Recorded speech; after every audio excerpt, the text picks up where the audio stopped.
This is the Lockpicking Lawyer, and what I have for you today is a Mul-T-Lock interactive rim cylinder.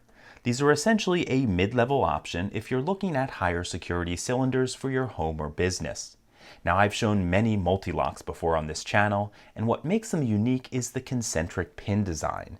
If we look at this cutaway, we can see it quite easily. You can see there's a pin inside of another pin, and that's in each of the 5 chambers, so 10 pins in total.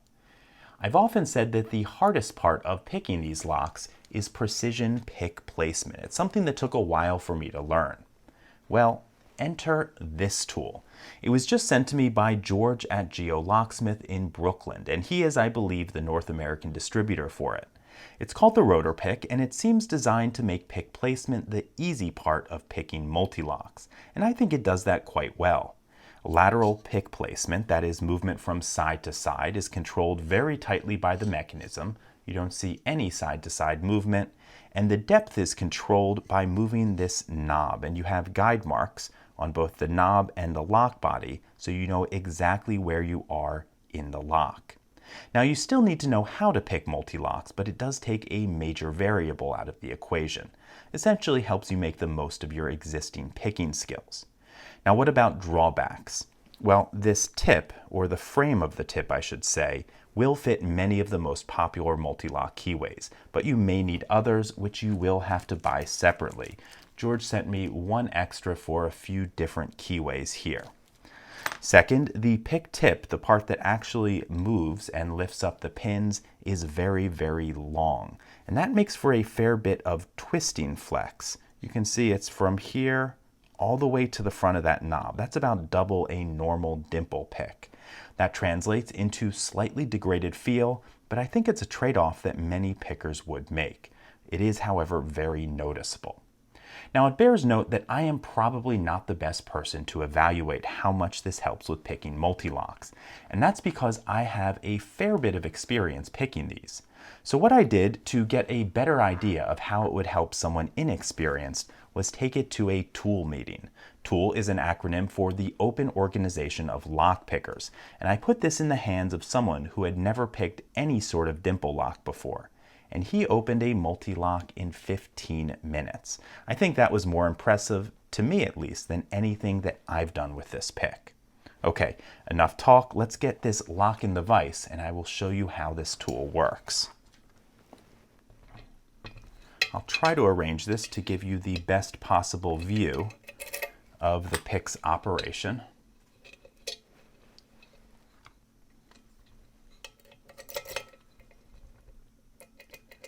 Okay, now on Mul-T-Lock interactives, you always go for the outer pin on 2 first. It's like the free spot on a bingo card. You always know it'll be set very high.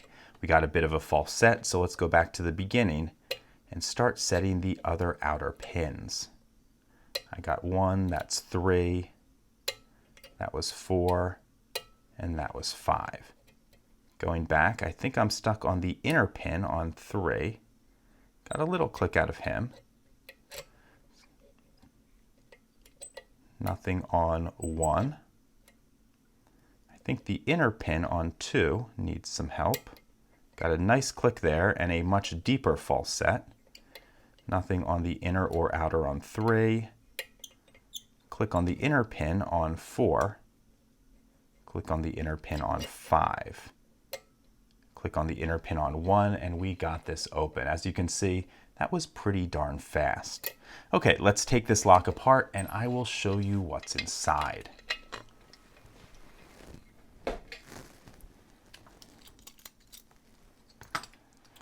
Okay, to take this apart, we need a Phillips screwdriver. Let's get a pinning tray out here as well.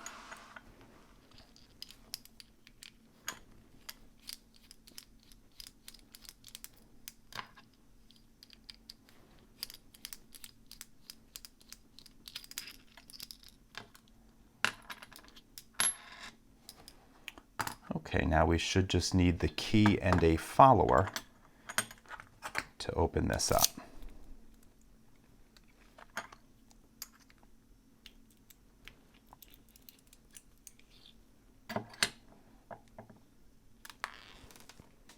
Uh-oh. I lost a ball bearing in the side. That's an anti-pick feature. I'll have to find that later. I'm sorry, an anti-drill feature, I should say. Okay, looks like we have a spooled outer pin on 1, all standards in 2, spooled outer pin on 3, spooled outer pin on 5. Quite a few security pins here. Let's get all of these arranged, then I'll take the driver pins out.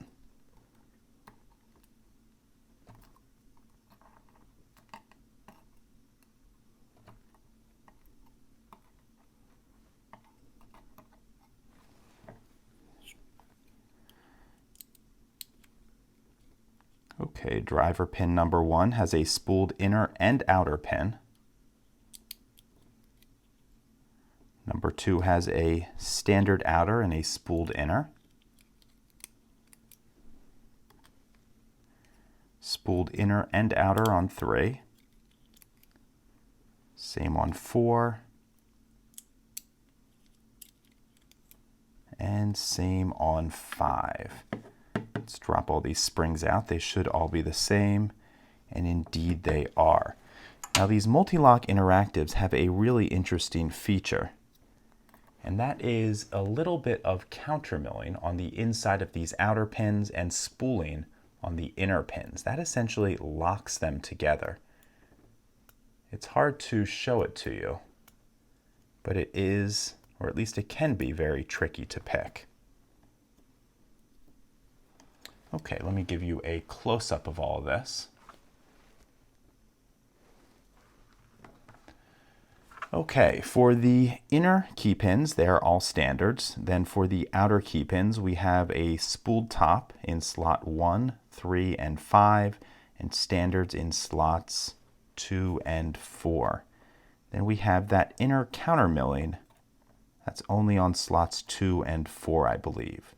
Then for the driver pins in slots 1, 3, 4, and 5, we have spooled inner and outer pins. And then for slot 2, we have a standard outer pin and a spooled inner. So not a bad selection of pins, but as you saw, this rotor pick made short work of it. So that's all I have for you today. If you do have any questions or comments about this, please put them below. If you like this video and would like to see more like it, please subscribe. And as always, have a nice day. Thank you.